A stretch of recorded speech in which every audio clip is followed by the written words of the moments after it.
Hello, I'm Christine Darg. Let's put one of today's hottest issues in a theological context. You might as well face it. Climate change is an end-time sign prior to the second coming of Jesus. The climate debate continues to be one of the biggest distractions in the news, especially with a recent decision by President Trump to pull out of the Paris conference. What will happen now that the United States has rejected the Paris climate change agreement? The millions who have already bought into the evolution lie now fear that we're about to roast or freeze or drown. Folks just don't understand that God created our planet, He created us, and He created the delicate weather patterns that bring us everything we need to survive and even prosper.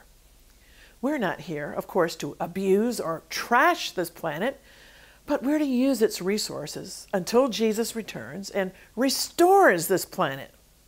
There's an important verse, 2 Peter 3:10, anticipates that ultimate climate change will be sooner rather than later. Peter's prophecy will shock the nations that promise to pour billions of dollars into a vain attempt to control the weather. Verse 10 plainly expects the heavens to disappear with a roar. The elements will be destroyed by fire, and the earth and everything in it will be laid bare.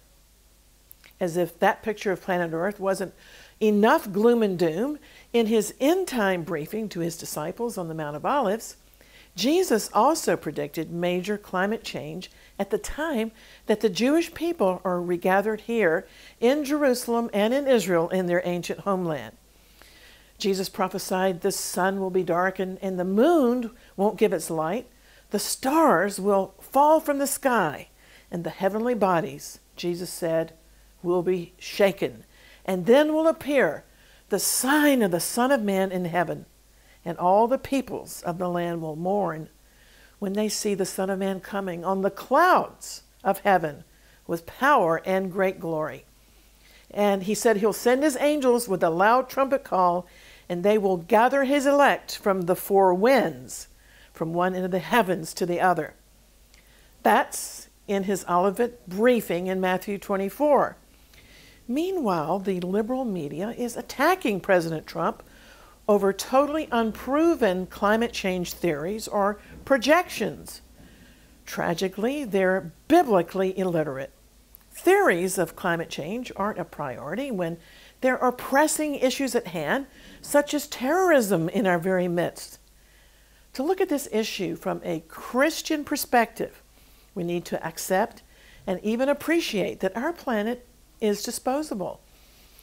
It wasn't made by God to last forever, but for Bible history to be played out. While we must be reasonable in the way we treat the planet, man is greater than this planet. This is because this planet is temporary, but God made mankind to be eternal beings. And since the Apostle Peter said all these things are about to be dissolved or destroyed, what sort of people ought you to be in holy conduct and godliness?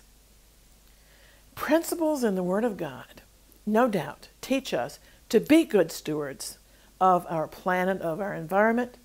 But more to the point, what is the condition of our eternal souls? Are you born again? Are you an eternal being? You must exist forever in the new heavens and the new earth, or in hell. But believers, look up. Our redemption is nearer than when we first believed. The ultimate climate change will soon happen when the Lord returns in the clouds. The question is, are you ready?